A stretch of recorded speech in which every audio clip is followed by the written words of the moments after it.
आइए हम लोग नेक्स्ट सम्स को करते हैं। इसमें लिखा है from the following particulars of Aman and sons prepare bank reconciliation statement as on 31 December 2012। Company का नाम है अमन एंड सन्स, आपका डेट है 31 दिसंबर 2012। अब यहाँ पे लिख लीजिए 31 दिसंबर 2012। ये आपका कैश बुक का डेबिट प्लस कैश बुक का क्रेडिट माइनस, पासबुक का डेबिट माइनस पासबुक का क्रेडिट प्लस। यहाँ पे दिया हुआ है सबसे पहला ओवरड्राफ्ट एज पर पासबुक, तो आप कैश बुक के तरफ जा रहे हैं क्योंकि आपको कैश बुक का बैलेंस निकालना है। चलिए सम्स को सॉल्व करते हैं। पहला तो ओवरड्राफ्ट है एज पर कैश पासबुक, वो हम लोग को डायरेक्टली नेगेटिव साइड में लिख देना है, तो हम लोग लिख देते हैं ओवरड्राफ्ट एज पर पासबुक। आपका जो बैलेंस है वो नेगेटिव साइड में जाएगा क्योंकि ओवरड्राफ्ट का मतलब होता है अनफेवरेबल यानी नेगेटिव बैलेंस। अभी इसके पहले जो हम लोगों ने 5 सम्स किया उसमें मैं आपको NIS बोर्ड का फॉर्मेट में करवाया था, तो ये भी अब जो नया फॉर्मेट हम लोग यूज़ कर रहे हैं इसमें क्या करेंगे, पहले सारा ऐड अमाउंट लिखेंगे और फिर सारा लेस अमाउंट लिखेंगे। आप ये दोनों में से किसी भी फॉर्मेट में कर सकते हैं। तो आइए सबसे पहले वर्किंग्स करते हैं। इसमें टोटल 6 वर्किंग्स हैं जिसमें एक हम लिख दिए हैं और 5 होगा, तो आइए एक एक करके करते हैं। सबसे पहले दूसरा number, check issued but not presented. आप चेक इशू कर रहे हो पर वो प्रेजेंट नहीं हुआ है। चेक इशू किए मतलब आप 6000 माइनस कर दिए अपनी जगह से, लेकिन बैंक तक पहुंचा नहीं, तो बैंक ज़ीरो में है। यहाँ पे किंग कैश बुक है इसीलिए इसको भी माइनस करना होगा 6000 ताकि बैलेंस वो ऊपर वाला हो पाए। इसके तरह ये माइनस जो सेक्शन है ये आपका मेन सम्स में जाएगा, तो ये माइनस होगा। नेक्स्ट है थर्ड, इसमें आप देखेंगे check deposited but not collected. आप बैंक में 1800 रुपया डिपॉजिट कर दिए लेकिन ये बैंक तक पहुंचा नहीं। यहाँ पे किंग कैश बुक है इसीलिए इसको भी 1800 आना होगा, जिसके लिए ये प्लस करेगा। ये बैलेंस आपका मिल गया और मेन सम्स में जाएगा 1800 प्लस साइड में। अब हम लोग आते हैं next 4 number, dividends collected and credited bye the bank which did not appear in the cash book. Bank 500 रुपया कलेक्ट करता है लेकिन कैश बुक तक ये खबर ही नहीं है। यहाँ पे हमारा किंग कैश बुक है, तो जैसे कि मैंने आपसे कहा कैश बुक का बैलेंस जो किंग होता है उसका बैलेंस ऑपोजिट वाले के पास होना चाहिए। इसके पास एक भी रुपया नहीं है, इसके पास 500 बेसी है, तो ये माइनस करेगा 500 ताकि ये बैलेंस मिल जाए और मेन सम्स में माइनस में 500 आएगा। नेक्स्ट ट्रांजैक्शन में आइए, bank charges debited in the passbook but not yet recorded in the cash book. Bank debit किया 200 रुपया, ये बैंक का डेबिट साइड माइनस है, ये माइनस किया 200 पर ये यहाँ तक खबर ही नहीं है, तो ये ज़ीरो में है। यहाँ पे किंग आपके कैश बुक है इसीलिए इसको वापस प्लस करके कैश बुक का बैलेंस करना होगा जो कि किंग है, तो ये मेन सम्स में प्लस साइड में जाएगा। आइए लास्ट देखते हैं। A bank draft on the request of Aman was issued by the bank which has not been recorded in the cash book.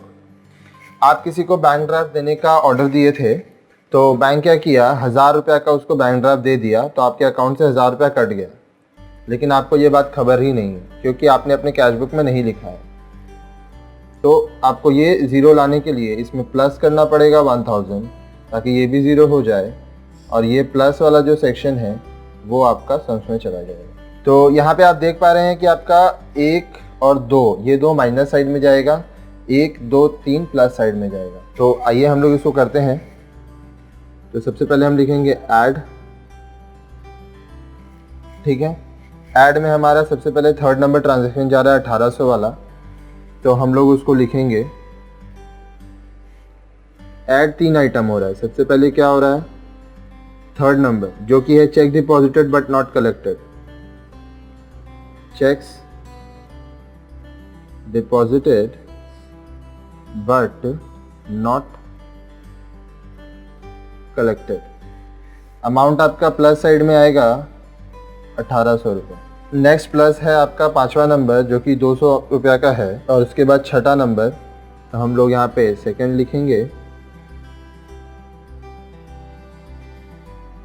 Bank charges debited in the passbook but not yet recorded in the cash book। आपका amount यहाँ पे 200 आएगा। फिर तीसरा आप करें, a bank draft on the request of Aman was issued by the bank, which has not been recorded in the cash book। आपका ये भी प्लस साइड में जाएगा 1000 रुपये। अब आइए हम लोग लेस लिखेंगे। हमारा 2 आइटम लेस हो रहा है, ये वाला और ये वाला। तो ये है आपका checks issued but not presented। आपका लेस अमाउंट हो रहा है 6000 रुपये। दूसरा है, इसके हिसाब से चौथा नंबर जो कि 500 रुपये का है, डिविडेंड्स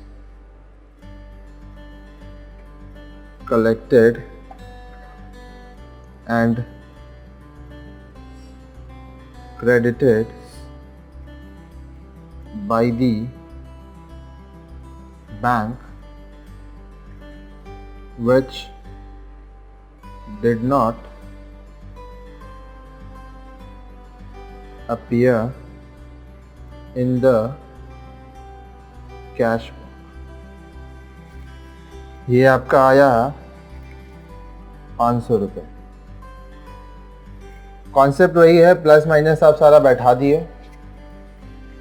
आप यहाँ पे आप इसको बैलेंस कर लीजिए। बैलेंस करने का तरीका वही, जो बड़ा है दोनों में लिख दीजिए, जो छोटा है उस साइड आएगा आपका ओवरड्राफ्ट और credit balance as per cash book. ये क्रेडिट बैलेंस का मतलब ही हुआ नेगेटिव बैलेंस, जिसका मतलब होता है ओवरड्राफ्ट या अनफेवरेबल। अब चलिए हम लोग टोटल करते हैं। 1800, 200, 1000, 00013। इस साइड का 10,000, 6,500, 16,500 यहाँ पे बड़ा है तो दोनों में लिख दिए 16,500। इस साइड का छोटा है तो वो अपने ज़रूर करेंगे। ये बहुत सिंपल कैलकुलेशन है, फिर भी मैं वर्किंग्स दिखा रहा हूँ आपको समझाने के लिए। आप एग्ज़ाम्स में भी सारा वर्किंग्स दिखाएं, इससे आपको फुल मार्क्स मिलेगा। इस तरह से ये सम्स भी हमारा यहाँ पे कंप्लीट होता है।